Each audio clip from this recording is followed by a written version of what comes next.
So now the last speaker of the session, Jordi Riba from Barcelona, will be talking about Ayahuasca from EEG and Imaging studies, and now we are back in humans.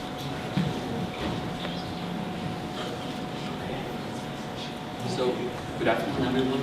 I would like to thank first the organizers for inviting me to tell you about the studies we've been conducting these last 15 years in Barcelona. And I'm going to talk about Ayahuasca, and besides some older data that's already published, I'm going also to present some new analysis we've conducted on EEG measurements of brain electrical activity we've done in humans, and also results from neuroimaging studies. So, for those of you not familiar with Ayahuasca, Ayahuasca is a plant concoction, is a psychotropic plant tea, which was used originally in the Amazon by combining two different plants. It induces a transient modified state of awareness that lasts around 4 hours. This was used traditionally by the indigenous peoples of the region, but in recent years, Ayahuasca use has spread worldwide. This is because some syncretic religions have appeared in Brazil, which combine Christian beliefs with Ayahuasca use, and they have spread their activities to many foreign countries in North America and in Europe. So contact with Ayahuasca is much easier right now than it was like 20 years ago.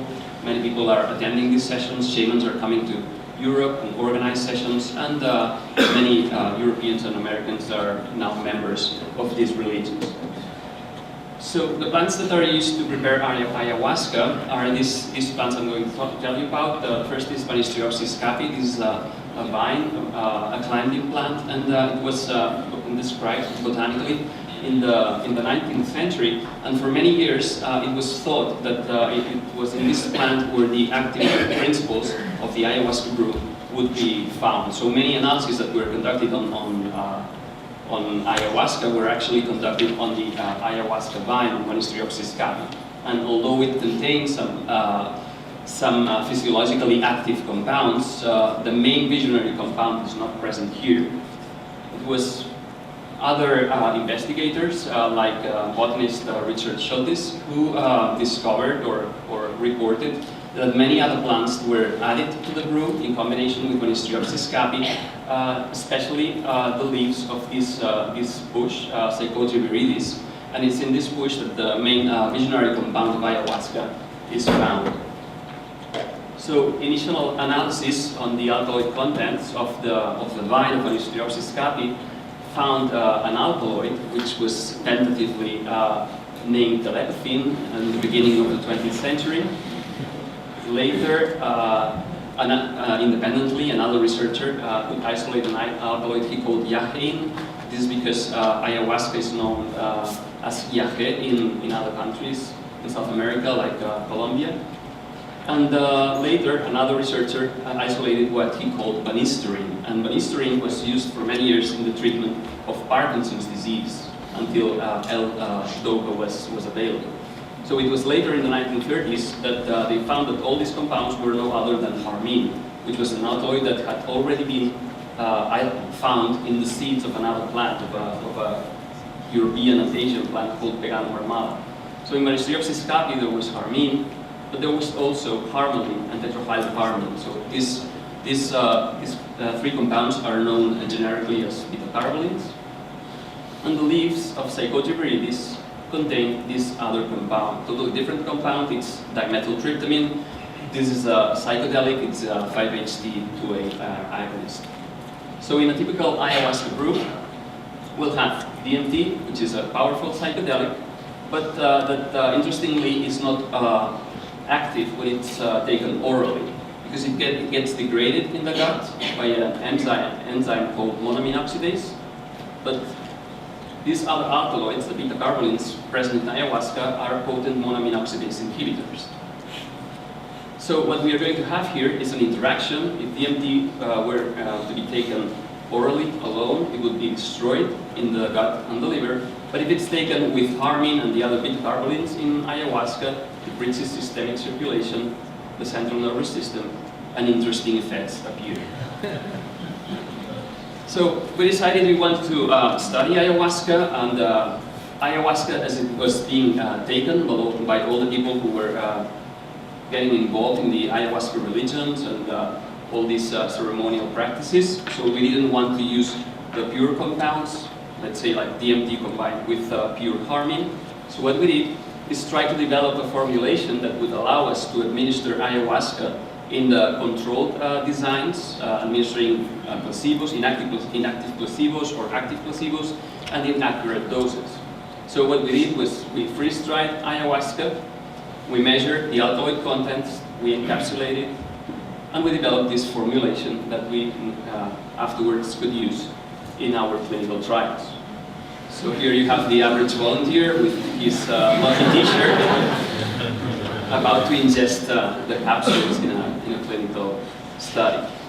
So we've already conducted like 3 or 4 acute administration studies of encapsulated freeze-dried ayahuasca. We've converted with placebo, with active compounds. We've measured subjective effects, tolerability, cardiovascular variables, many different things. But what I'm going to tell you about here today is what we've found measuring spontaneous brain electrical activity first. So here, what I'm showing you is the results for a statistical comparison. These circles here represent the head. The white dots are the places where electrodes are placed on the scalp. So we measure spontaneous brain electrical activity, and we calculate the energy, what's called the power spectrum in the different frequency bands. So this is a multivariate analysis of all the frequency bands combined. And what we see here is that we find a clear dose-dependent effect. So at different time points, 45 minutes, 1 hour, 1.5, 2 hours, 2.5 hours after ayahuasca administration, we see that the effects after a higher dose, 0.85 milligram DMT per kilogram body weight, exerts more potent effects than this threshold dose, than this lower dose. And the most intense effects, the higher significance, the warmest colors, we find between 1.5 and 2 hours after administration, which coincides with big concentrations of DMT in blood and also with the big subjective effects. So after doing this global initial analysis to see where the most intense effects would be found in time and at which dose, we wanted to study the changes or the effects of ayahuasca on the different frequency bands and try to localize these changes on the brain, in the brain. So by measuring the what we call the topography, the scalp distribution of the changes in voltage, we can compute changes in current density inside the brain by means of this technique. It's called Loretta. And by doing so, we were surprised to find widespread decreases in power in different frequency bands. So here, what you see is the results we obtained for the delta band. This is slow activity.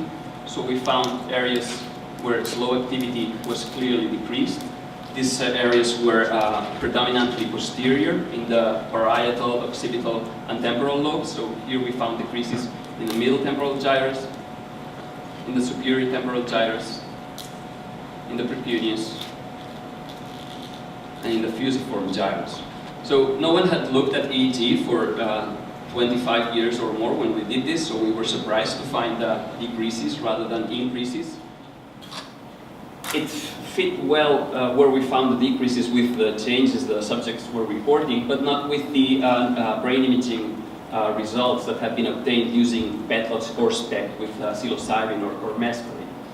When we studied the theta band, what we found were also decreases here in the middle temporal lobe, in the hippocampal gyrus, and some changes in anterior brain regions, mainly in the anterior cingulate, in the medial frontal gyrus. And finally, this beta 1 band that goes between 13 and 16 Hz also found decreases, and these were located in the precuneus and in the posterior cingulate. So this we published in 2004. And basically, how we interpreted these results was that we were seeing changes in current density in the areas that were associated with the processing information that comes from specific sensory modalities. So we have here what's called the visual, somatosensory, and auditory association cortices being involved in these changes, and also what's known as transmodal areas. So these are areas that bind the information from different sensory modalities. We have the temporoparietal and frontal intermodal association cortex, and also limbic regions, the anterior cingulate, and the parahippocampal gyrus. But as I said, these results did not fit with the data that had been published with PET and SPECT following psilocybin or mescaline administration. So what we did next was a neuroimaging study using SPECT. And here we basically found increases in blood flow. We didn't find decreases anywhere in the brain. And these increases were located in the frontal cortex and in the anterior cingulate, in the insula, and in the parahippocampal gyrus and the hippocampus. So there's only partial overlap between the results we are obtaining using one technique and the other.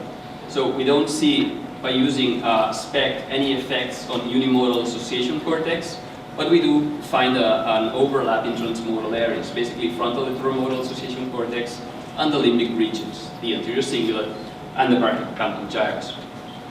So later, more recently, we've conducted what we call a repeated dose administration study with ayahuasca. We've given 2 doses of ayahuasca in a 4-hour interval. So after the first ayahuasca dose, we also measured EEG. We calculated this current density distribution at all these different time points. So here is the first ayahuasca dose administered, and again, we replicate these posterior decreases in current density. These effects disappear after 4 hours, and when we administer the second ayahuasca dose, we again see these changes. So we've replicated in several studies these decreases we see with EEG. As I said, no one had done this with psychedelics until Robin studied this with Meg, so I was also glad to see that he found decreases using this technique, which is closely related to electroencephalography, and to see that perhaps these changes are robust and common to most psychedelics. So if we have to compare what we find analyzing current density or SPECT, we see that we have changes in association cortex pertaining to the visual and auditory sensory modalities, and this could explain the perceptual modifications that persons report when they are under the effects of ayahuasca. Using also the analysis of current density, we see these increases in heteromodal association cortex, which could explain phenomena like synesthesia. The changes in limbic areas that we see with both techniques, current density analysis and SPECT, could explain the memories that are typically reported by the subjects, also the affective modifications. And the increases in blood flow we see in the insula and the frontal neocortex, and that we only see using SPECT, could explain all these effects that are also reported by participants in studies, which is this increased interoception, all the insights they have under the effects of ayahuasca, this sensation of understanding or of a better understanding of reality having meaning, and sometimes even this can be quite intense and be experienced in the form of a revelation. So there's a partial overlap. One technique, EEG analysis, show us basically changes in posterior brain regions. We have the SPECT studies showing effects mainly frontally, and now what we have just recently started is doing another kind of analysis of the EEG data. What we are trying to establish here is causal relationships between the signals we measure at one lead and the signals we measure at other leads. So we are using here, we are doing a functional connectivity study here, and the measure we are using is called transfer entropy. So what we see here under the effects of ayahuasca is that there's a decrease in the connectivity, or in the information transfer between anterior and posterior brain regions, or anterior and posterior leads. So this is recorded at scalp level, and we can identify what we call the source areas involved in this decrease,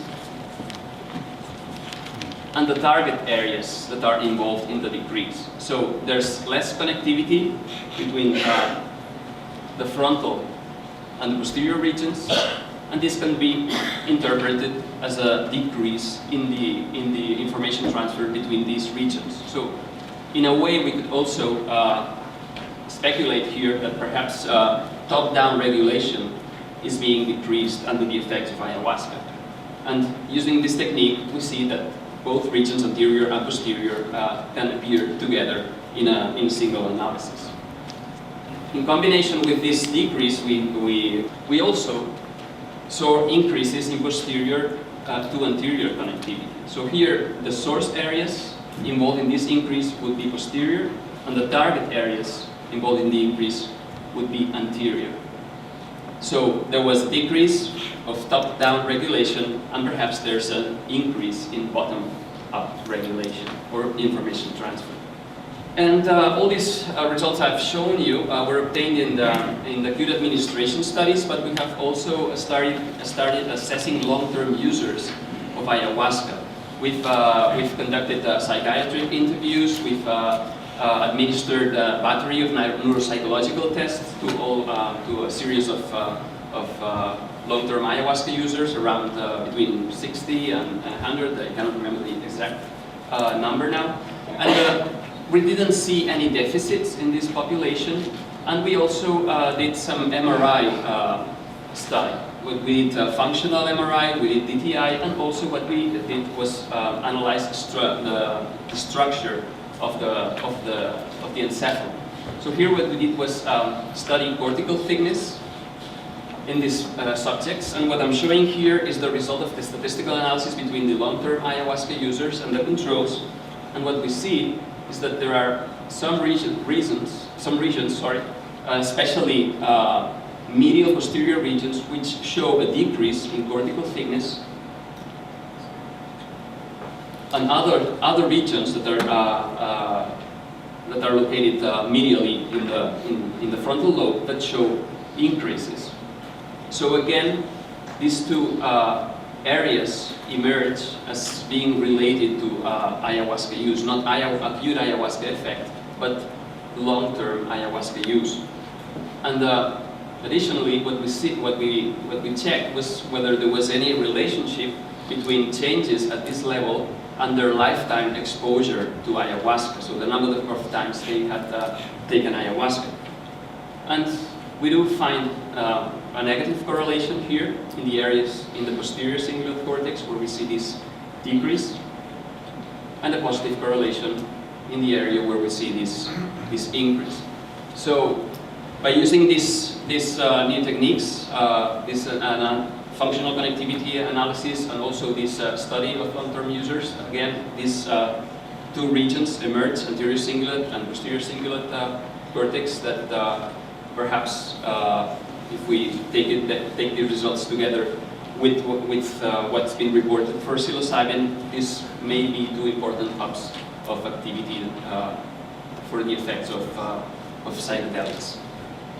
And to finish, I would like to thank my collaborators in Barcelona, the Polytechnical University. They did the functional connectivity analysis, and we also have a collaboration with a university in Brazil, and thanks to you for your attention.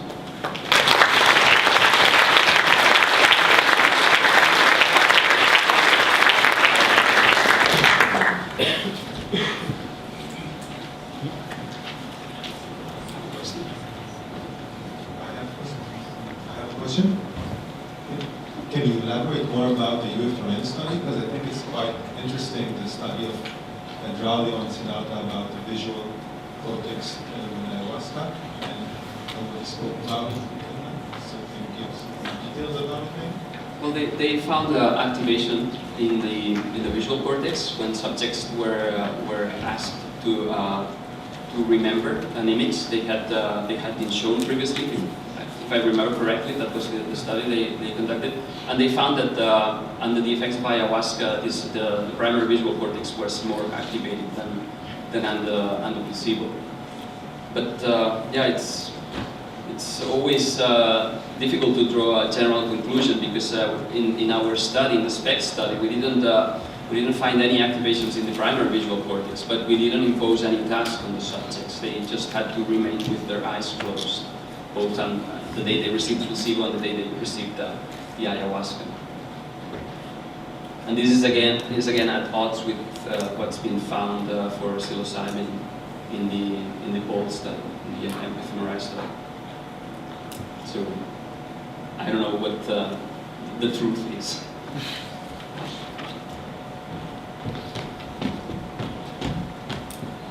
Thank you. I knew that the numbers are quite small, the long-term users, but are you able to say anything about the incidence of common psychiatric disorders in that group, such as depression? We screen them to rule out depression or any psychiatric or neurological disorder. And it was 20 volunteers who participated in the MRI study. So when you say you screened them? Yeah, we interviewed them. And so anybody who had psychiatric disorder, you would not include, is that right? we didn't, we only excluded 2 people, if I remember correctly, but because of some neurological condition. I was just wondering. Yeah, but of course there's always a selection bias, because you say you want to study long-term ayahuasca users and then people show up. You don't chase them around. So it's the people who wanted to participate, the ones you are able to study. So perhaps if someone had a bad experience with ayahuasca the first time they took it, they never went on taking ayahuasca, so they are not available for assessment 20 years later. So there's a bias, of course, in this population. I was wondering whether there's any protective effect that you obviously can't say from that.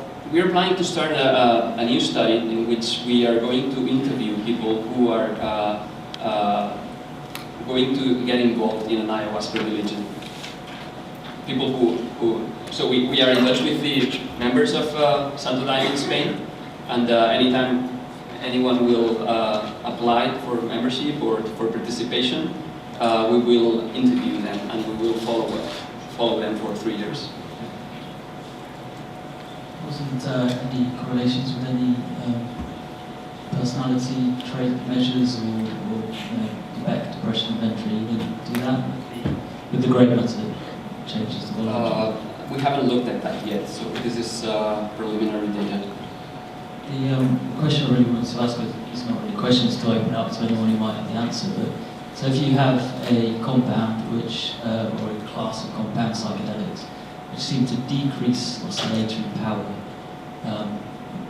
broadband decreases, that's pretty robust, and so you get, we've seen decreased blood flow in bulb, but and other studies have found increased glucose metabolism.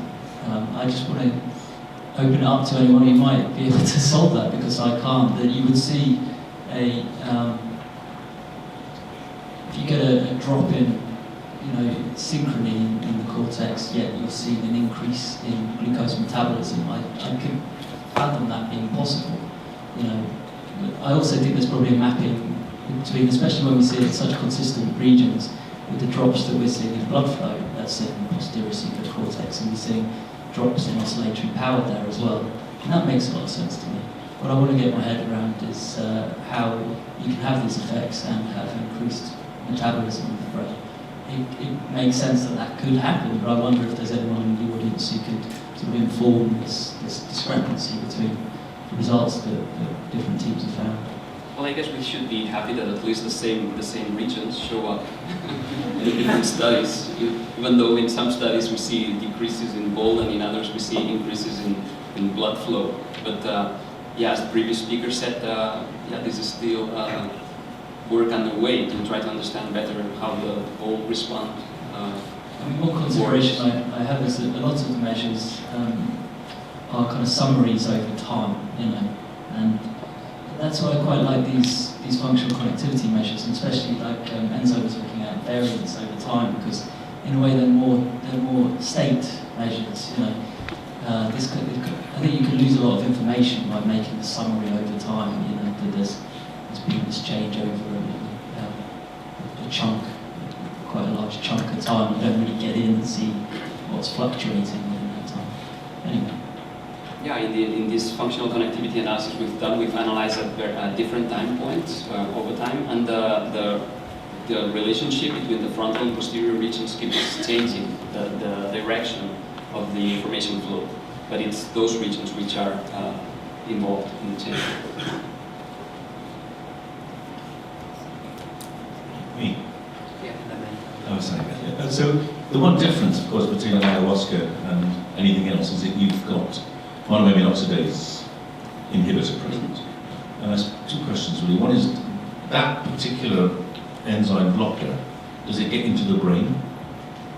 We didn't see it in systemic circulation. We didn't find harmine in most of our volunteers. And what we found was harmone, which is the degradation product of harmine. So it gets very quickly metabolized, at least harmine. We could measure tetrahydroharmine and harmine. Because harmine itself, if it did get in the brain, has quite profound effects on dopamine and noradrenaline. So Yeah, of course, it's a monoamine oxidase inhibitor. So ayahuasca is not a pure compound. You see a combination here of pharmacological effects. You see the effects of DMT plus the monoamine oxidase inhibition. my question to you is, have you or anyone done a harmine arm Harming arm of the study? Because that's the control. And harmine itself is actually quite a fascinating drug, and I just wonder if you've ever studied it. In fact, I mean, you're in a position to study it because you presumably got it. Yeah, we would like to do that because harmine and the other beta carotenoids were studied in the 1960s, and different researchers published contradictory results, and we would really like to look at that. But until now, we've looked at ayahuasca as a whole.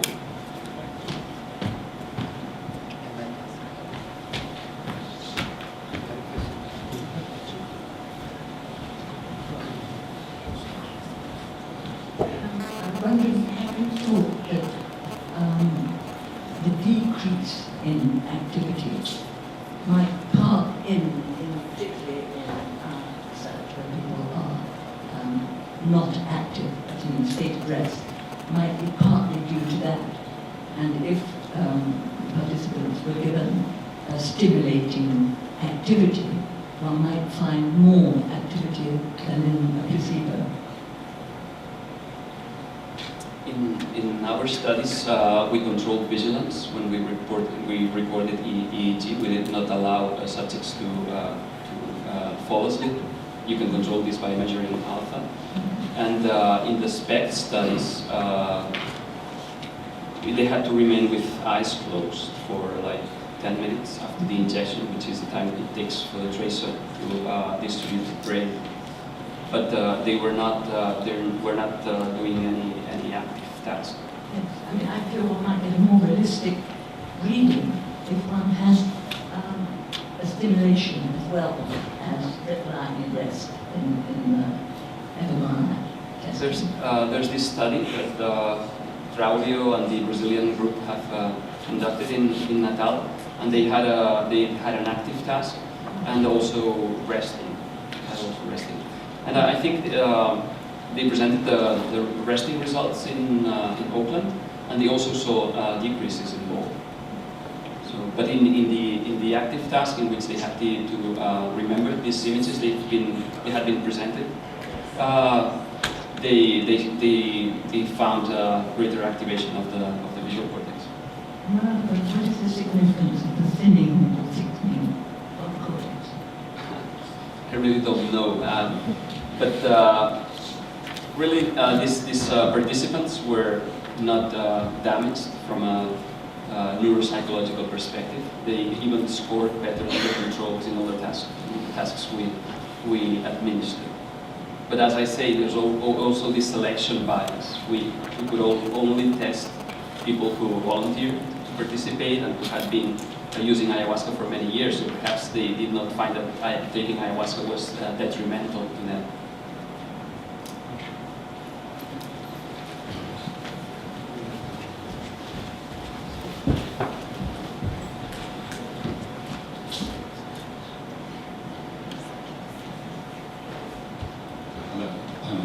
consult a psychiatrist.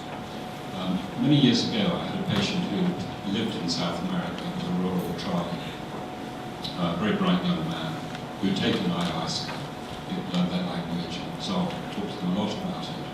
And he said that to have a synergy effect was interesting, but not what they were looking for at all. What they were looking for was the near-death experience. They used to take it every 6 months to a year and be very ill for about a day. And he said he found that very helpful psychologically in the long term, as did they. He said that he said to me something along the lines that you can't really live until you've been near death. Would you like to comment on that? And perhaps whether one's looking at the wrong dose level for ayahuasca for these drugs benefit within psychiatry. I've seen people passing out during ayahuasca sessions in field studies. I don't know if that's what they understand under near-death experiences. But there's many different individual approaches to ayahuasca. Some people are there for the visions, the insights. The members of the ayahuasca religion say that ayahuasca provides them with, helps them in their life path. And traditionally, many shamans in the Amazon used ayahuasca to fight each other. So, and also to treat patients. So there's many different approaches. And now that ayahuasca has become even more popular, and many more people are getting access to ayahuasca, the approaches and the experience can be as varied as the individuals. A similar question in a way. The totality of the ayahuasca experience is very much about the drug, but also the ceremony and the environment in which it's taken. Has anyone done any randomized placebo-controlled studies in which they give people placebos, but still have the ceremonial aspect, to see to what extent it's the drug and to what extent it's the environment? Not that I'm aware of, but of course we could not reproduce an ayahuasca session in the laboratory. But to most participants, the experience was very introspective, and they could totally concentrate on the inner experience and simply forget about us and all the surroundings. So they were less bothered by us the day they had the ayahuasca than the day they had the placebo, and we were constantly drawing blood or measuring blood pressure or temperature or whatnot. So no one has conducted a study until now on that. But I don't think taking ayahuasca in the lab was that disturbing to the participants. I was going to come related back to Robin's question, and sort of, a situation where you can have increased glucose. Can you speak louder? Sorry, you could get increased glucose metabolism and not see a change in blood flow if there were alterations in neurological equipment. So you might see a situation where you were GABAergic neurons firing, which might not a massive amount of control that neurons exert over blood vessels is via glutamate via astrocytes. So if you've got neurons that aren't releasing glutamate, you can see that you can envisage a situation where you will have an increase in metabolism because most the neurons are metabolically active, but they're not speaking to the blood vessels. Where you might get a decrease is a bit more hard to say, but you might get a situation where if you've got a drug like psilocybin that might cause vasoconstriction, you could have vasoconstriction, which is causing a decrease in blood flow, coupled with this increase in metabolism. But that's probably why it's important to look at the temporal type of things, like you were saying, like condensing the data into a blob and a brain map, like we do, isn't very important, or it isn't very helpful in that sense. You want to see whether you're getting vasoconstriction before you're getting neural effects, for instance. So we've looked at time courses. I'm not sure what those global time courses are called, and what we see with our changes is that they kind of gradually drift down. But interesting, the positive mode changes can spike right up and stay high for the duration of the scan.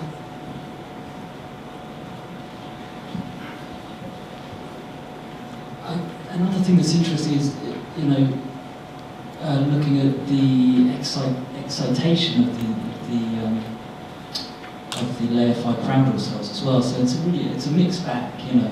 And I think one thing that I'd advise caution as well. And I would say one thing that we shouldn't think too much about is activity going up or down. I think it's a really crude sort of description of a change in brain activity. I think it's a little much more of brain networks and interactions and things like causality as well in the brain, influence of regions on other regions and influences of networks and other networks and this kind of thing.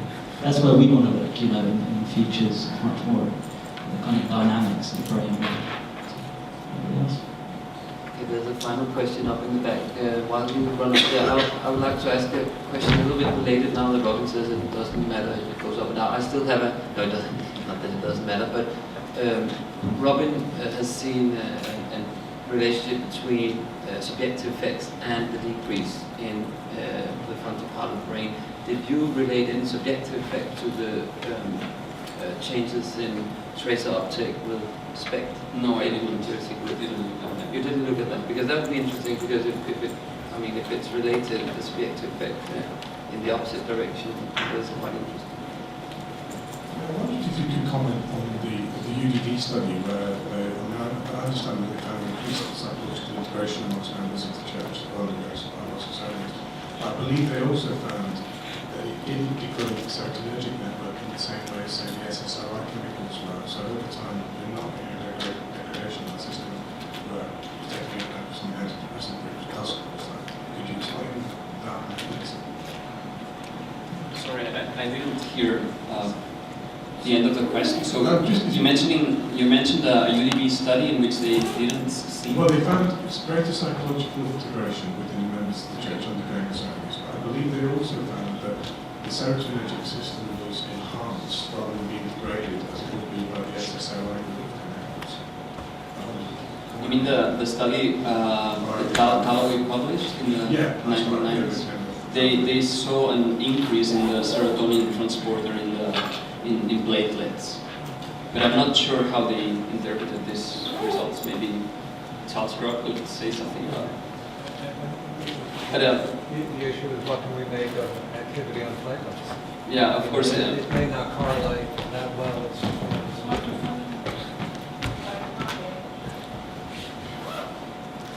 Yeah, the point was it's very hard to, in fact it's kind of pointless extrapolating from the platelet to the human.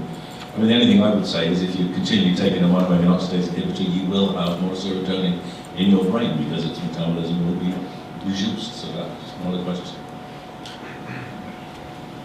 Yeah, and most studies that have been conducted to date on long-term users have not found any deficits in these populations.